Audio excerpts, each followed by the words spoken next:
Good morning, LinkedIn.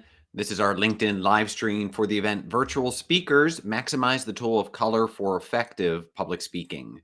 And that's what we're going to be talking about is color. This is my first official LinkedIn live. I've done other live videos, but this is my first time figuring out how to connect the pieces here for LinkedIn. So I'm going to be doing some behind the screen and behind the scenes stuff, taking a look here, making sure things are broadcasting properly to this particular event. So give me just a few moments here to make sure that things are connecting the way that they should be, and that people can view.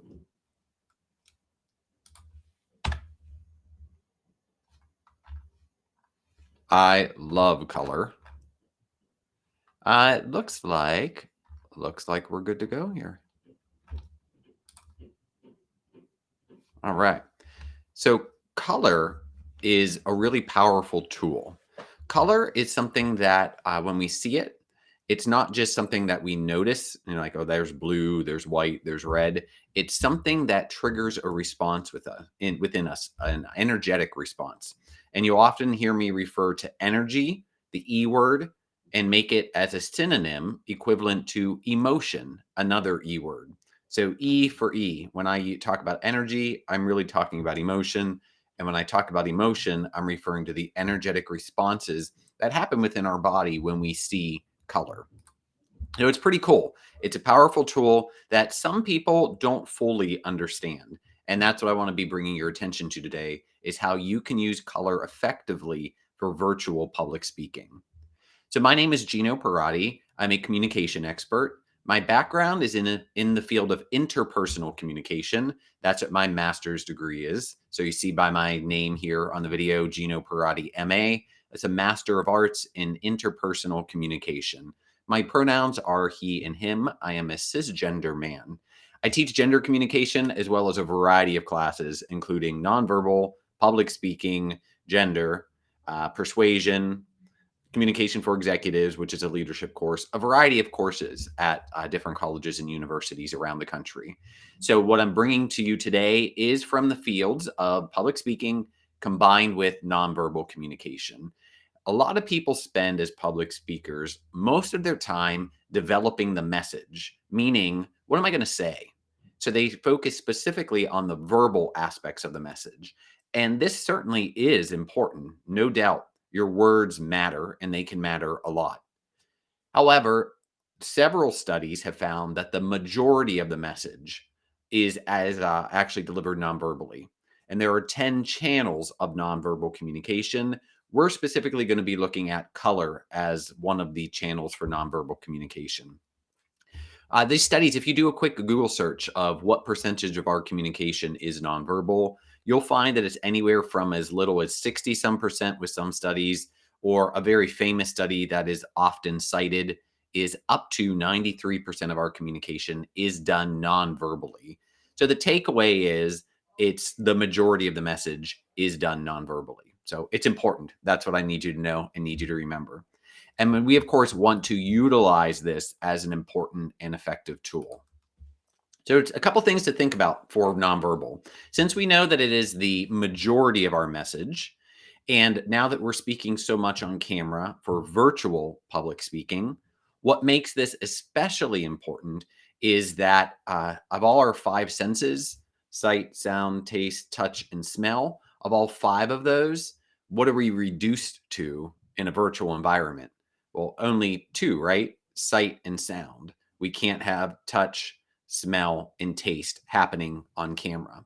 When we're in a real face to face situation, there is the potential to use all five of our senses to really transmit the message. And it's called the most rich. When you're in an environment that allows the maximum number of ways to deliver a message, it's a rich channel. Virtual is a lean channel. So we have only two of those senses, sight and sound. And you really want to leverage them to their maximum potential. And color is a way to do that. So, some tips. As a speaker, when you are presenting, you are the main focus. I stop how I want to say it there for a moment. There's a difference, and this is kind of just an English word problem because we use it interchangeably. We often say speaking and presenting are the same things, and they can refer to the same things. But consider, for example, a narrated PowerPoint slideshow versus what I'm doing now, live public speaking. A narrated PowerPoint, your voice is in the background, but the visual attention is given to the slides. In a public speaking situation, you are the main visual aid. So your words plus you, notice the gestures I'm doing. You are one of the main visual aids that helps people understand, retain, remember, engage with the message. And that's the whole point. So what you want to do is help them focus on you, not in a distracting way, of course, but in an attention enhancing way. Color is a way to do that. There's something called facial primacy with nonverbal communication. And facial primacy is that our face is the primary way that we deliver most of our nonverbal messages. So even though there are 10 channels, which I'm not going to get into all of those today, but even though there are 10 different ways that we transmit nonverbal messages, the face is the primary one. So your face matters quite a bit as a public speaker. And of your face, your eyes are especially important. And the reason is we have the power to connect with people, in sync with them through our eye contact. And then the second thing that's powerful is through the sound of our voice. So the eye contact matters a lot today in our discussion about color, because I'm going to talk about how you can use color to help maximize this ability to connect with your listeners via eye contact, even when it is through camera, right? You're probably looking at my eyes right now as you're watching me talk, but I'm looking at my camera. So I can't see people right now as we're chit chatting and talking, but I can imagine it here in my mind's eye. I can imagine. And as I'm looking into this camera, I'm thinking about people. And so I'm not directly looking in your eyes, but I'm looking within the eyes here, within the imagination. And it allows me to start to make that psychological connection.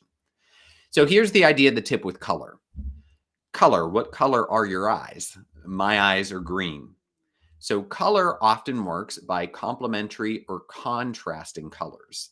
If you want your green eyes to stand out, you could wear green. So I don't have green on today, but I could be wearing green and you'll notice my green eyes.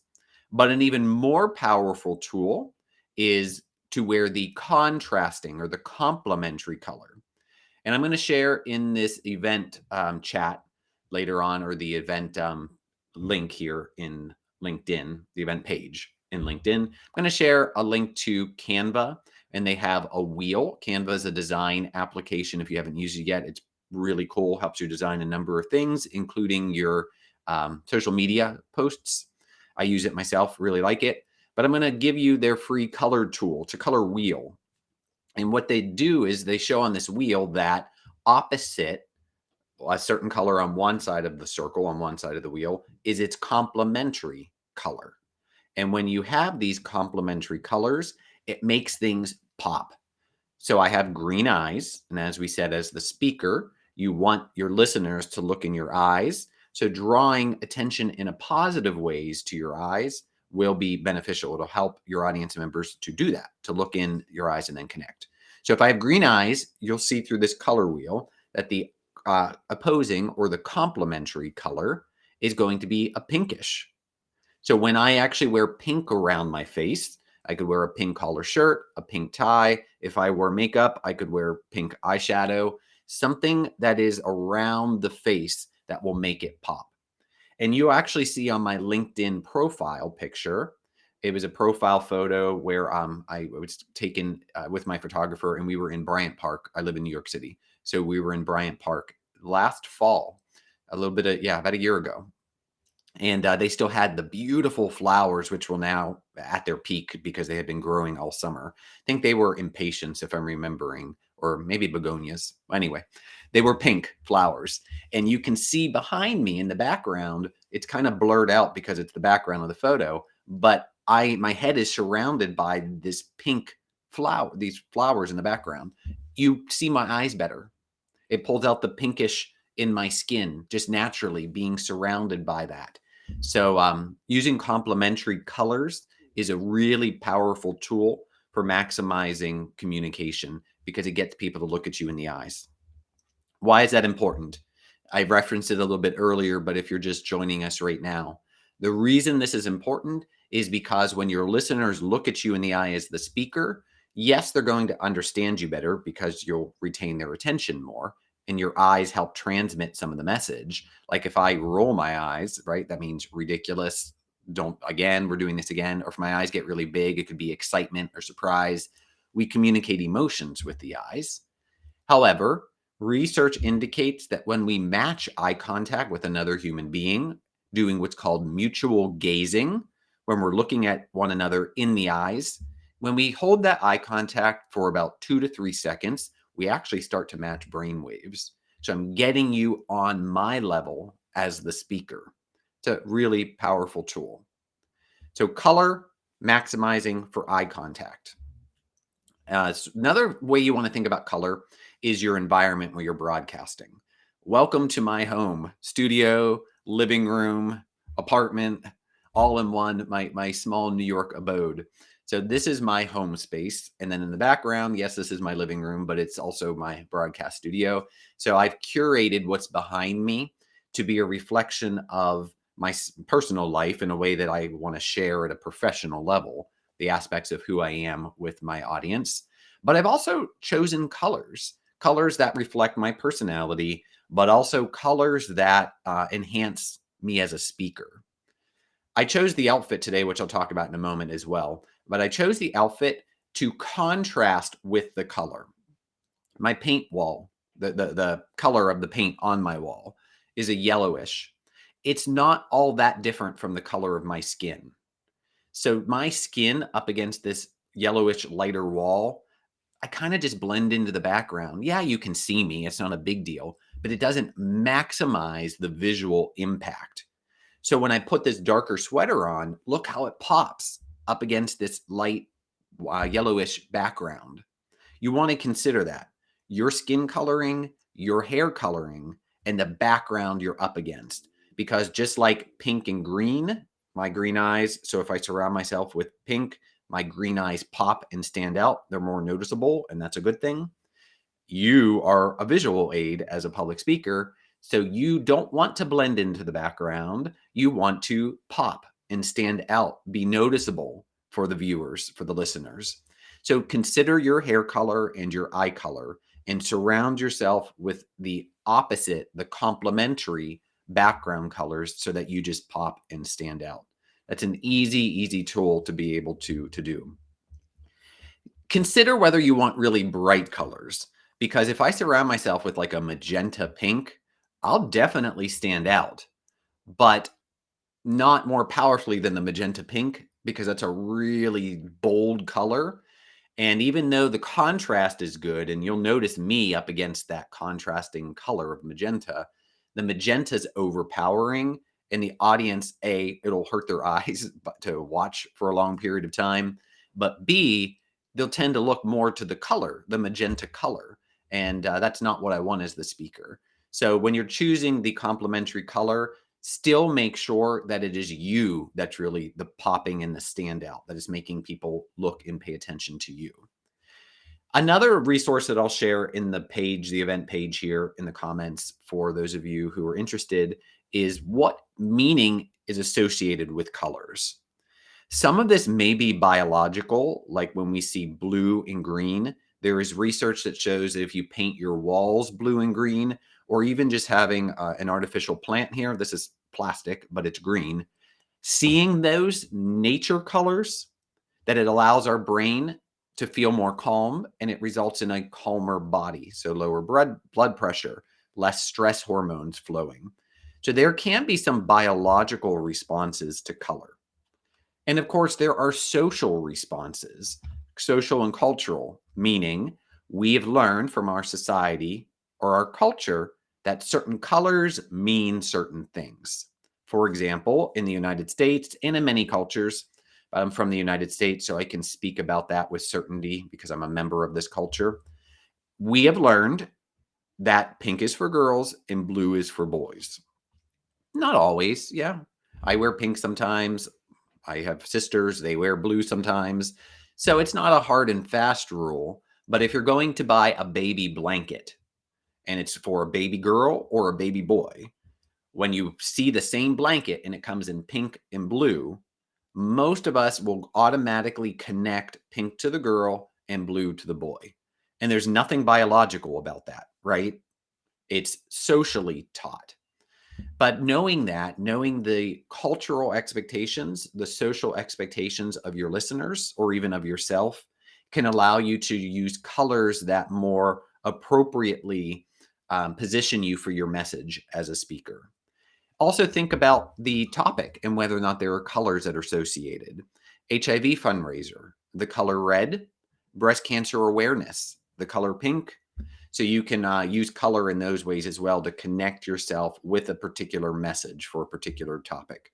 Anything LGBTQ plus, the rainbow spectrum, specifically for our community, that would be an appropriate use of color to represent a message as you're using the color. The color itself becomes part of the message. So far, we're about halfway through this discussion about color and how to maximize it as a public speaker. We've talked about color for your eye contact. We have talked about color for your background so that you stand out and you don't blend in. The next thing I want to talk about is color for your attire. The color that you choose, in general, when you're broadcasting, solid colors tend to work best. So avoid patterns, avoid stripes. They are a little bit distracting and will tend to pull people down to looking at your shirt, which isn't necessarily what you want, or the tie. You want people looking, remember, facial primacy. You want people looking at the face since it's the primary channel of nonverbal communication. And we learned that nonverbal communication is the large majority of the message. So to be an effective speaker, to get the message across most effectively, you want people looking at you and you really want them looking at your face. So using color effectively for your attire. Think again about your background, as I had just mentioned, how the contrast will stand out. If my wall was blue, I do have some light blue walls in my bathroom, so it's a different paint color there. If it was that color on this wall, then I may not wear blue, right? Because it won't pop against that background. But since this background is that color, I chose blue. We talked about hair color and eye color. Since I'm getting older now, in my 40s, my hair is turning more and more gray. It's nice to accent that with a color that's not totally this. In a moment, I'll pause the video here and or at least step to the side, and I'll remove my sweater, and you'll see just the gray shirt. It kind of washes me out when it's just gray. When I have a pop of gray, it'll accentuate the hair color. So think about that as well. If you have any kind of highlights, whether they're natural like my gray, or you have highlights that are done in the hair salon, you can make those be accentuated by using an accent color that's similar to the color of the highlight, and it'll pull it together. I had another thing. Oh, we talked earlier about your skin color as well, in addition to your hair color, and your skin color contrasting enough. Why I wear the dark sweater is because my skin color is pretty similar in color to my wall. So I don't stand out unless I wear a nice contrasting color for the wall. But in general as well, people have one of two undertones to our skins in terms of color. You're either having a blue undertone or a yellow undertone. How do you know which one you have? Well, what colors look best on you? So wearing blues, I look very good in blues. That indicates that I have a blue undertone because it's matching and enhancing what I have. If I wear yellow, I really don't look good in yellow, which means I don't have the yellow undertone to my skin. Of course, I can wear, just like you, I can wear anything I want to wear. But if you really want to maximize the tool of color, you want to look most pleasant, what looks best on you in terms of colors, you want to know that undertone to your skin. The colors are primary, right? We have like the rainbow spectrum. Red is red, green is green, blue is blue, orange is orange, that type of thing. Once you start mixing those, like pink is not a primary color, correct? How do you get pink? You mix red and white or red and black, red and gray. It gives you different types of pink. but pink is a mixture of primary colors. So there can be, I don't look good in McDonald's red, or even the box LinkedIn Live here where it says live in the corner, that red box, that red, just like a McDonald's logo red, there's a lot of yellow in that red. It's not a pure red. So that type of red that has a lot of yellow in it, since I don't have a yellow undertone, it doesn't look good on me. However, burgundy red has a lot of blue mixed into it. So I look really nice in burgundy red. So don't just get stuck on the idea that it's blue and yellow and that's it. No, what it means is what's the dominant undertone to that color. Color is more for a nonverbal aspect for me. I just want to say this as a little aside. I teach also well, I teach at many schools, but one of the schools I teach at is the Fashion Institute of Technology here in New York City. It's a famous fashion school. Some of the famous designers that went to school there are Calvin Klein. So very well known. I teach for the communication studies department there. What I wanted to mention is color. I am not a color professor. So I don't study color to the depth that someone like a color specialist does. So I may not be using the exact correct tones. If you're a fashion person, you know that there's like shades and then there are colors. There's different terms associated with it. I'm not claiming expertise in that. So forgive me if I'm not using the correct terminology. But for the average everyday person, I know you understand what I'm talking about when I say different shades and different colors. So there are different shades of red that may not be the right terminology in the fashion world.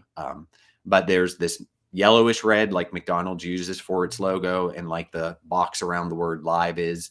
And then there's a burgundy red, which has a little bit more of a blue to it. So try out different colors and see if you can start training your eye to tell whether or not it has a lot of blue in it or it has a little bit more yellow in it. These are just some tips and tools that you can use to help draw the attention to you in a good way as a speaker. So we talked about hair color, we talked about skin color, we talked about eye color, we talked about background color, we talked about choosing your attire in a way that will be beneficial. And we also talked about how contrast is good for a background, but you want contrast to be done in a way that, yes, you stand out, but it is you. So don't make the background brighter than you, because our eyes will always go to the brighter thing. It's just natural as humans to look more towards the brightest thing. You want to be the star. You want to shine. And this is how you can use color to do it. Okay, here. They said this was my first LinkedIn Live with other events. Let me see if I can pause. I don't think. I'm going to disable the camera for just a moment. I'm going to remove this sweater and just leave the gray shirt. Okay, so give me just a moment here. I'll come back on. We're going to look at the color difference when it's just the shirt.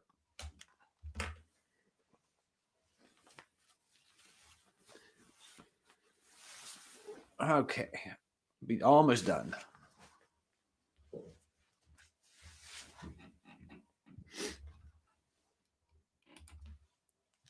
Okay, get my ear sets back on. What are your thoughts in terms of the color contrast with the background, with my skin tone, with my hair color? Right, here's the blue sweater that you saw on underneath it, and now it's just the gray. Do you see? I mean, the gray looks nice, I think. My colors in general, this is what I'm encouraging you to play around with. Perhaps you do a consultation, find out what colors look nice on you. This is something that we could do together also on camera, is play around with different outfits and see which ones look best on you and best with your background as well. I know I look good in grays and I look good in blues. I look good in greens. I look good in burgundies. I avoid yellows. I avoid oranges, even though I have orange in the background. I don't wear orange. It doesn't look good on my skin, but I do like the color orange. So I just don't own clothing in that color. I look good in certain browns. White, I don't look great in white. It kind of washes me out. Black, I look okay in black. I look better in charcoal, so a lighter black. I look better in browns. It's not as harsh. I think it's because my hair. I don't have black hair. I have lighter hair with the browner tone. So it's just playing around. And as I mentioned earlier, you, of course, can wear anything you want to wear, but we're learning how to maximize for your visuals the most attractive things, how to pull attention. That's what I mean by attractive. Don't think romantic or sexual attraction. We use that a lot in our culture when we use the word attraction. When we're saying attraction, I want you to think like a magnet. A magnet pulls metal to it. This attractiveness is you're pulling eye contact. You're pulling people's attention to you. This is a good thing. So we're trying to be attractive to our listeners so that they're really paying attention to the message that we are broadcasting for them. So there's something called the halo effect that reinforces this. The halo, like an angel has a halo, the halo effect is something that is studied in the field of psychology. And the halo effect basically says that we attribute positive attributes and characteristics to people whom we view as attractive. And as I just mentioned, this is not about romantic or sexual attraction. This is just about that we think that people are nice looking. This also means that you don't have to have a certain look. General attractiveness, especially in the professional context, like here on the LinkedIn, it's not like your nose has to look a certain way or the shape of your body has to be a certain way, your hairstyle has to be a certain way. That's not attractiveness. It's much broader, thankfully, and much more encompassing for all of us. We all have the potential to be viewed as socially attractive, and it's things like being well groomed, regardless of the other actual features of your body. Presenting yourself as clean and groomed is seen generally as attractive by a large number of people. Dressing in clothing that is deemed professional for your profession. This is important because it changes. When I'm a professor in the classroom, I tend to wear clothing like I am today, a button-down shirt, a sweater. But I also used to coach gymnastics. I did that for 19 years, and we had a professional uniform for that, and it would be gym pants or gym shorts, socks or tennis shoes, and a t-shirt. You're not going to coach gymnastics in a button-down shirt. That's not professional in that particular profession. So that will also help you to be seen as attractive, is dressing in a way that is presenting yourself as appropriate for your profession. So this is the halo effect. And when people perceive us as attractive, they'll often just assume that we're better at our jobs, smarter, nicer, more competent, all these positive things. And they give us the benefit of the doubt until we prove them otherwise. So there's a huge social benefit to presenting yourself in a way that's attractive. And in this discussion about color is a huge tool, very effective tool in helping you appear more attractive. So we're coming up to our last 2 minutes for this LinkedIn Live event. What I wanted to recap for you, if you're just joining here at the very end, is we've been talking about color, how color is an important tool to help us maximize nonverbal communication by pulling our listeners and our audience members' attention to us as the speaker. When we do that, we're able to better relay the message to people. They're paying attention to us versus other things. And this is a good thing in terms of public speaking. So color is an effective tool. It can make you be perceived as more attractive by your viewers. Why? Well, it's going to pull attention to your eyes. So if you use the contrast in color, I use my own eyes as an example. I have green eyes. I could wear the same color, green. I could have a green shirt on, and you'll notice my green eyes a little bit more because it coordinates. But even more powerfully, it's going to, if I wear a contrasting color, opposite on the color wheel that I'm going to share with you in this event page is the color wheel from Canva. And you'll see opposite of green is pinkish. So if I wear some shade of pink, it's really going to make my green eyes pop. And this is a good thing. And then we have a chance to connect. Smiling, this isn't color, but if people are looking at your face because you're surrounding it with the background or with your attire, I was wearing the blue shirt that pops a little bit more than just this gray one. If you surround yourself with this contrasting color, people will notice your face more, since facial primacy is an important thing in nonverbal communication. This is good. You want to pull people to your face. And smiling makes us more socially attractive, regardless of our other physical features. People will like us better, find us more attractive, more engaging if we're smiling when we're presenting. It's because when we see a smile, it makes us feel good. Thank you for joining me for my first official LinkedIn Live. I hope you enjoyed it. We'll do future ones, and you feel free to connect with me if you aren't already. Be happy to help you with your public speaking. Be happy to give you some tips. And I do not just public speaking. As I mentioned, I teach all about communication. My field is interpersonal communication. So I also do nonverbal communication, leadership. I do gender communication, persuasion studies, to name just a few of the ones that are in my repertoire. Tomorrow's Thanksgiving here in the United States. Hope you have something fun planned for yourself, something relaxing, something enjoyable. Good to connect with everybody. Have a wonderful day. See you later. Bye bye.